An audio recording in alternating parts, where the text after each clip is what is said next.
Apresento a você a palestra ministrada pela pastora Damares Alves em defesa da vida e da família, que fala da nossa luta dentro do Congresso Nacional contra as medidas de desconstrução dos valores cristãos da sociedade brasileira.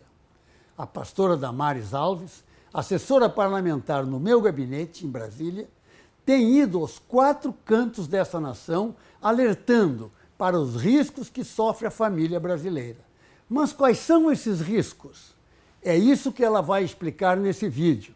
Na primeira parte, você vai conhecer as políticas públicas voltadas para descriminalizar o aborto, a eutanásia, o uso de drogas, estimular a pedofilia, a prostituição, a erotização de crianças antes mesmo dos 10 anos de idade, entre outros assuntos.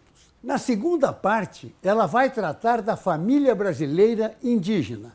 Você saberá a fundo sobre a política indigenista que prefere, em nome da preservação cultural, ignorar o infanticídio dos pequenos índios. São riscos sérios, reais e iminentes. Por isso, peço a sua atenção para assistir essa palestra e também para compartilhar, repassar aos seus amigos e aos seus familiares.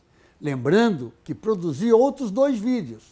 Um sobre o PNDH3, Sua Família Corre Perigo, e outro sobre a reforma do Código Penal, o perigo mascarado. O meu desejo é que você também se incorpore à nossa luta. Para mais informações, visite a minha página na internet www.harolddeoliveira.com.br. É uma alegria estar aqui. Eu me emociono muito quando eu venho falar para um público em que eu identifico que é um público voltado à proteção da vida e da família brasileira. Me emociono e ao mesmo tempo eu me preocupo, porque enquanto vocês estão aí investindo tanto na proteção e na defesa da família, há pessoas dizendo que vocês não são normais.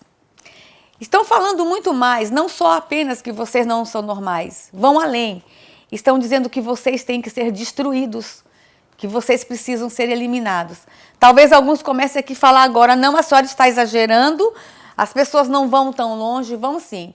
E infelizmente quem está dizendo que a família brasileira tem que ser destruída não é um grupo qualquer. Infelizmente isso nós encontramos num decreto presidencial.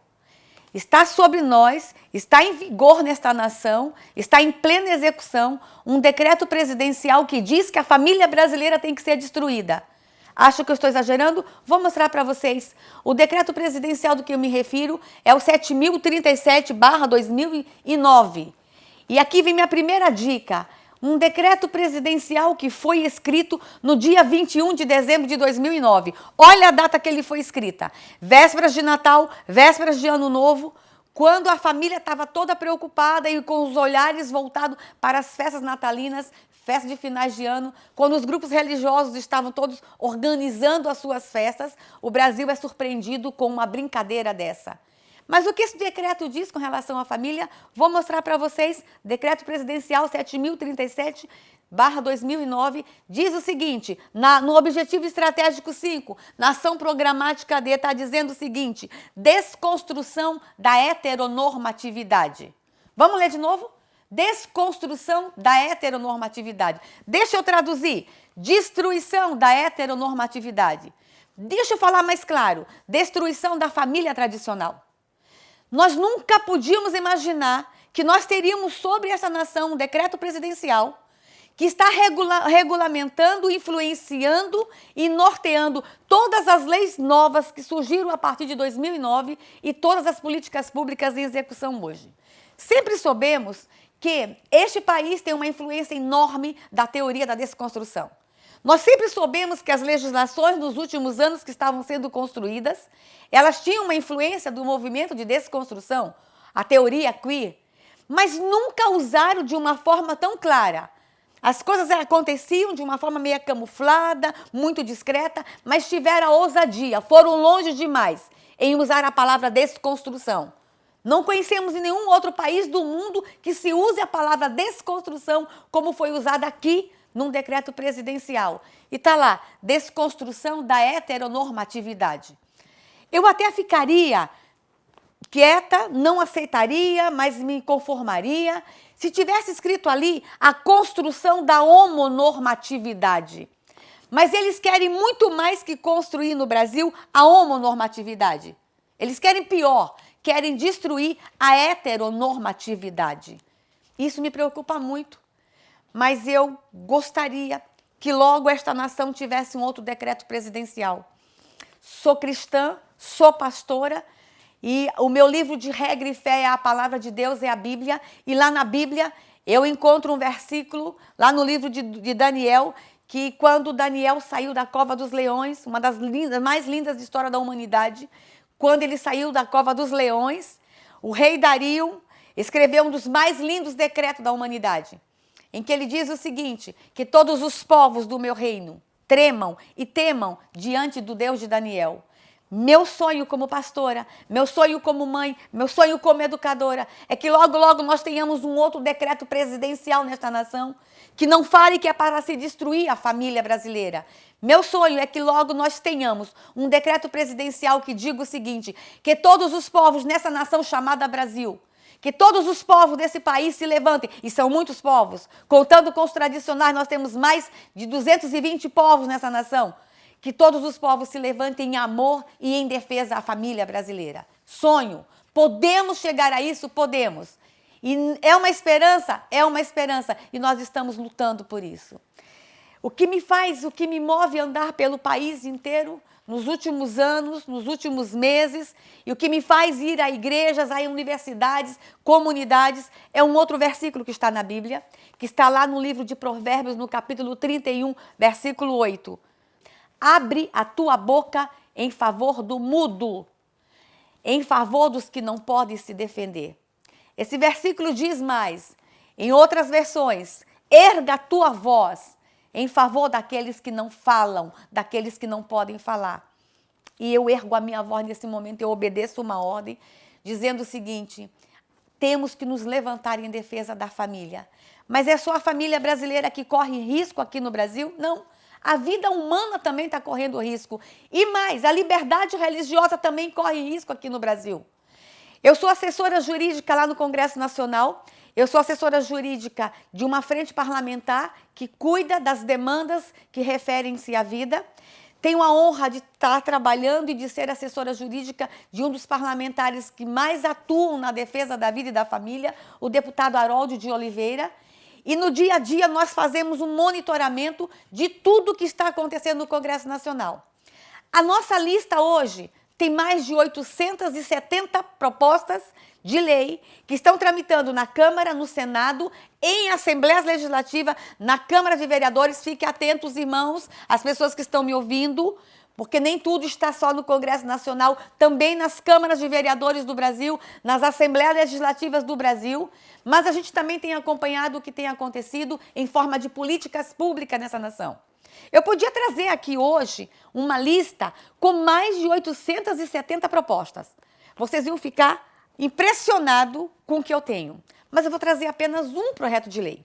Eu podia trazer os outros 870, mas eu vou falar para vocês de apenas um projeto de lei que está tramitando hoje no Congresso Nacional, que afeta diretamente a vida humana, a família, a igreja, a liberdade religiosa e as liberdades fundamentais, as liberdades individuais nessa nação.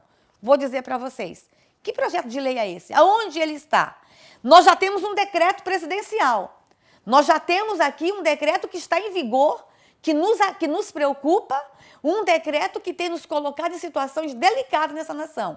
Mas eu vou dizer agora para vocês de uma proposta que está lá tramitando no Senado Federal. Que proposta é essa? Eu quero dizer para vocês do projeto de lei 236/2012. Que projeto é esse?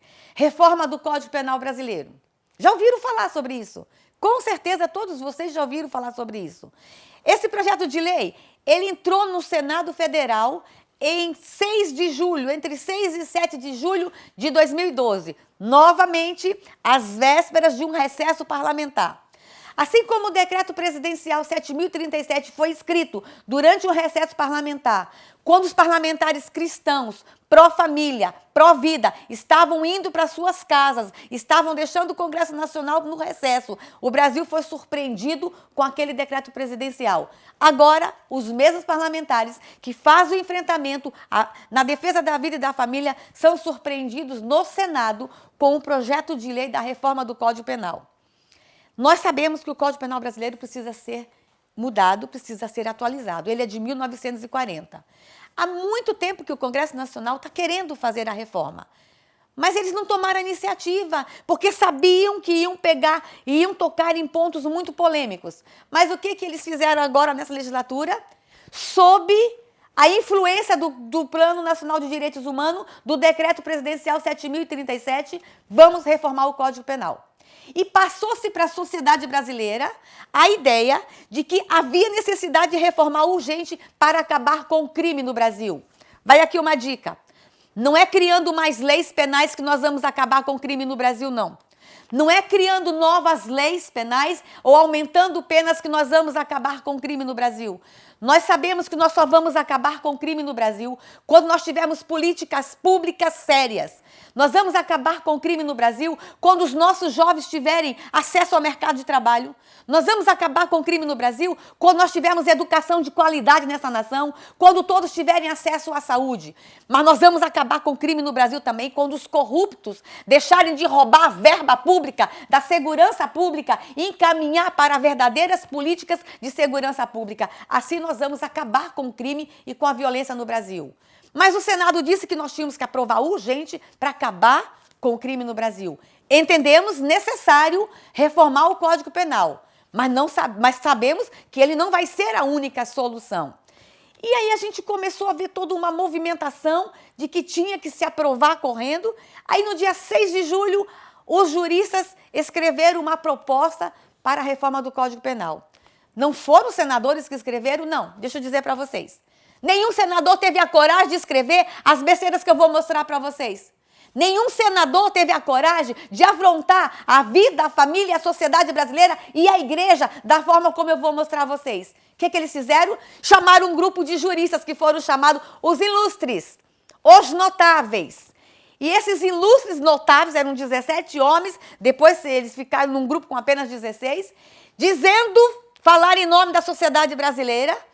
E eles não tinham nenhum direito de falar em nome da sociedade brasileira, porque não foram eleitos para isso, não tiveram voto da população, não nos ouviram, não ouviram os grupos sociais, não ouviram os grupos religiosos, escreveram uma proposta. Mas a proposta que eles estavam escrevendo era tão ridícula, tão absurda, que os assessores cristãos, os deputados cristãos, inclusive o deputado Haroldo de Oliveira, que estava acompanhando todo aquele processo que eles estavam escrevendo, toda aquela proposta, nós não acreditávamos que a proposta fosse se transformar em projeto de lei. Ela era tão ridícula e ela tinha tantos absurdos, vou contar só um absurdo engraçado para vocês. Tá lá, os notáveis, os nobres juristas escreveram o seguinte: crime de lesão corporal, machucar alguém, agredir alguém, 6 meses de cadeia, a pena será 6 meses de cadeia. Aí eles criaram o capítulo de proteção aos animais. Machucar um animal, 4 anos de cadeia. Inclusive, a gente fala por aí, numa forma brincando, irônica, para vocês sentirem a realidade. Se o cachorro do seu vizinho te morder, tu bate no vizinho, porque são só 6 meses de cadeia. Porque se tu bater no cachorro, são 4 anos. Olha que absurdo! Olha como eles relativizam a vida, olha o valor que eles dão à vida humana. E aí a proposta foi apresentada para o Congresso Nacional, nós acreditávamos que o Senado não ia receber, em menos de 40 horas. Para nossa surpresa, o Senado Federal, às vésperas do recesso parlamentar, transformou aquela proposta absurda em projeto de lei 236/2012. Aí nós nos assustamos, epa, tem alguma coisa errada aqui. Aí os deputados e senadores saem do recesso e a gente ouve nos bastidores do Senado que era para aprovar isso até dezembro de 2012. Mas por que essa pressa? Não, para acabar com o crime no Brasil. Olha os argumentos. Vou dar uma dica aqui. Preste bem atenção e comece a questionar todos os argumentos e todas as justificativas que se passa para a sociedade quando querem impor alguma coisa aqui. Deixa eu dizer, vamos liberar, vamos aprovar o projeto urgente para acabar com o crime no Brasil. E depois usaram um outro argumento. Vamos aprovar até dezembro, queriam até dezembro de 2012. Sabe qual é o motivo? Dar de presente para o presidente Sarney, que era o presidente do Senado na época, a honra de entrar para a história como o homem que reformou o Código Penal. Eles pensam que nós somos idiotas, eles pensam que nós somos bobos. Tinham pressa de aprovar a reforma do Código Penal até dezembro de 2012, eu vou mostrar para vocês por quê. Eu vou mostrar por que eles tinham tanta pressa em aprovar a reforma do Código Penal. Nós fomos conversar com o senador Sarney, um grupo de parlamentares cristãos foi conversar com ele, teve uma reunião, ele entendeu a gravidade, ele entendeu que não podia e não devia aprovar tudo isso em menos de 6 meses, porque a reforma do Código Civil demorou lá na Câmara mais de 20 anos para ser aprovada. Aí agora pegam temas tão polêmicos que diz respeito à vida humana, a liberdades, a direitos individuais e querem aprovar em 6 meses. Mas vocês querem saber por que eles queriam aprovar correndo? Deixa eu mostrar para vocês. Eu podia trazer uma série de coisas que esse projeto tem que afetam diretamente a vida humana e a família.